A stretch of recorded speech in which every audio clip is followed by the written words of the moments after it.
culinary and cuisine is so top tier that to be able to just get that even on a small 1 hour, 20-minute flight makes a difference to me. Definitely improving the quality of travel and having a fun experiences. I hear some people outside the hobby, oh, I went on Expedia and got this random hotel. The hotel sucked. There wasn't good food there. The HVAC was bad. Or they try to take 6 a.m. flights with Spirit and lament that after the fact. We get to save money and travel well rather than just saving money and having poor accommodation. Indeed. Yeah, certainly. I think depending on your points balances, maybe you have to pick some of your battles and say, okay, gonna go really fancy with the flights and less so with the hotels or vice versa. The more points you have, the less you have to make those kinds of choices. Yes, and even with Hyatt, I stay at Hyatt a lot. I've stayed at many Hyatt places and Hyatt houses that weren't anything super fancy, but they were still nice and I had no major issues. Same here. I've stayed at some outside of the country. I stayed at least one category one that I thought was really great and great value for money. All right, another trip. You went to Madrid to see Taylor Swift rather than paying potentially 1,000 or $2,000 for tickets in the United States. Absolutely right, and that was, courtesy of, once again, Sir Kevin Song.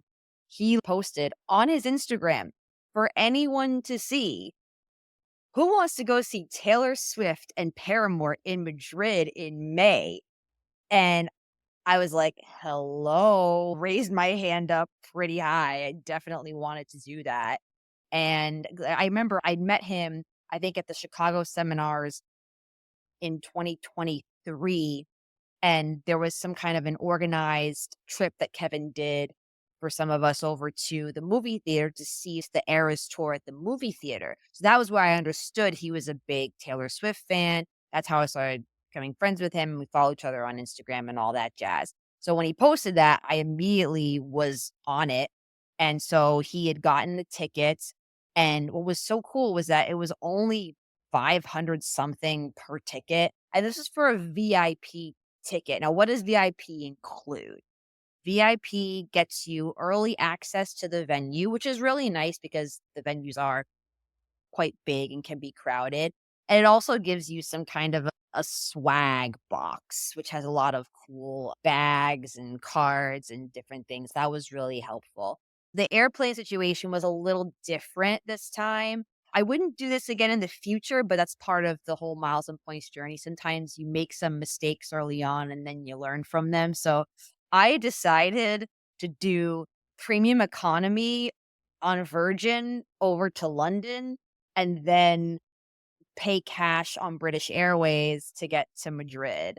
I think I wasn't seeing business class availability at the time, but I wouldn't exactly do premium economy to London and then the economy over to Madrid going forward. Part of the reason why this partially made sense was because I had become globalist with Hyatt and then they have that relationship with American. There was an instant status pass and I had, I think, Platinum Pro at the time. So I knew I'd be able to get into one of the nice lounges when I got to Heathrow. I'll just go up to the ticket counter 'cause another nice thing about some lounges is they have a ticket counter inside the lounge that's only for lounge goers. I spent extra time in the lounge. They had showers in there. I showered. Why not? I absolutely made it work. Interestingly, though, on the way back, I wasn't gonna have that because I was traveling premium economy on Virgin, so I wasn't gonna get the access. And I remember Kevin was just like, "Come on, at least try to get yourself in business class on the way back." And I was like, "Okay, you're probably right." So I had enough points to upgrade that ticket. So I did go back in business. That was actually a really that's probably one of the cooler business class experiences I've had because I got to fly the Virgin upper class and I got to go into the Virgin Clubhouse in Heathrow.